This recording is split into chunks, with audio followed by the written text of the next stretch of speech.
Cherthala railway സ്റ്റേഷനു മുന്നിലെ ദേശീയപാതാ നിർമ്മാണവുമായി ബന്ധപ്പെട്ട് ജനകീയ സമരം ശക്തമാക്കാൻ ആലോചനായോഗത്തിൽ തീരുമാനമായി. മേൽനടപ്പാലത്തിന് പകരം ഉയരപ്പാത നിർമ്മിക്കണമെന്ന ആവശ്യവുമായി നഗരസഭയുടെ നേതൃത്വത്തിൽ സർവകക്ഷി ആലോചനായോഗം ചേർന്നു.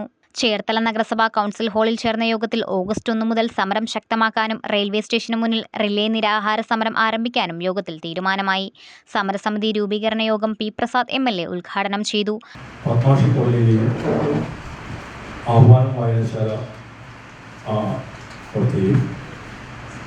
കർണാടകയിൽ തങ്കി കവലയിലെയും തിരുവഴിയിലെയും അണ്ടർപാസും അതിനുശേഷം റെയിൽവേയുടെ കാര്യത്തിൽ അന്ന് ശ്രീ VK സിംഗ് പറഞ്ഞത് തന്നെ റെയിൽവേ നമുക്ക് അണ്ടർപാസിന് അനുവദിക്കാം.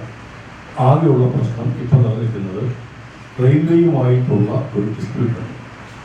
എത്രയും പെട്ടെന്ന് ആ ഭൂമി അളന്ന് തിട്ടപ്പെടുത്തി കൊടുക്കുന്നതിന് സംസ്ഥാന ഗവൺമെന്റിന്റെ ഭാഗത്തു നിന്ന് ഇടപെടലുണ്ടാവണം എന്നായിരുന്നു കേന്ദ്രമന്ത്രി അന്ന് പറഞ്ഞത്. അദ്ദേഹം പറഞ്ഞ ബാക്കി കാര്യങ്ങളെല്ലാം അന്ന് ഈ രണ്ട് മന്ത്രിമാരെ കണ്ടതിൻ്റെയും ഭാഗമായി ലഭ്യമാവുകയും ചെയ്തു. ആഹ്വാനം വായനശാലകളുള്ളത് നമുക്കറിയാവുന്നതുപോലെ പാലത്തിൻ്റെ ഹൈറ്റിൻ്റെ ഒരു പ്രശ്നം പറഞ്ഞ് നമ്മൾ സ്റ്റോപ്പുമോ പിടിപ്പിച്ച് അത് ഉയർത്തി ആക്കിയിട്ടാണ് അവരുടെ ഹൈവേ പാലത്തിൻ്റെ അടുത്ത് ആ പ്രശ്നം നമുക്ക് പരിഹരിക്കാനായത്. ഇവിടെ ശ്രീ സോബിൻ പറഞ്ഞതുപോലെ എല്ലാം കായി എന്ന് കണക്കുകൂട്ടിയാൽ ഒന്നും കണക്കില്ല അല്ലെങ്കിൽ തീർന്നു എന്നും എഴുതുന്ന ആവശ്യമില്ല.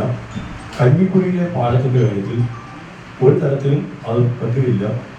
അവരുടെ പൈപ്പ് പോലും ഇല്ല എന്നുള്ളതുകൊണ്ട് സംസ്ഥാന ഗവൺമെന്റ് പണം മുടക്കുന്നതിൽ ഞങ്ങൾക്ക് എതിർപ്പില്ല എന്നായിരുന്നു നമുക്ക് തന്ന മറുപടി. നഗരസഭാ ചെയർമാൻ S. സോബിൻ അധ്യക്ഷത വഹിച്ചു. റെയിൽവേ സ്റ്റേഷനു മുന്നിൽ അടിപ്പാത അനുവദിക്കാതെ കാൽനട മേൽപ്പാലം നിർമ്മിക്കാൻ ദേശീയപാത അധികൃതർ നീക്കം ആരംഭിച്ചതിനെതിരെയാണ് ജനകീയ സമരവുമായി നഗരസഭ മുന്നോട്ടു പോകുന്നതെന്ന് MLA പറഞ്ഞു. യോഗത്തിൽ പി പ്രസാദ് MLA ചെയർമാനായും S. സോബിൻ കൺവീനറായും സർവകക്ഷി സമരസമിതിക്ക് രൂപം നൽകി.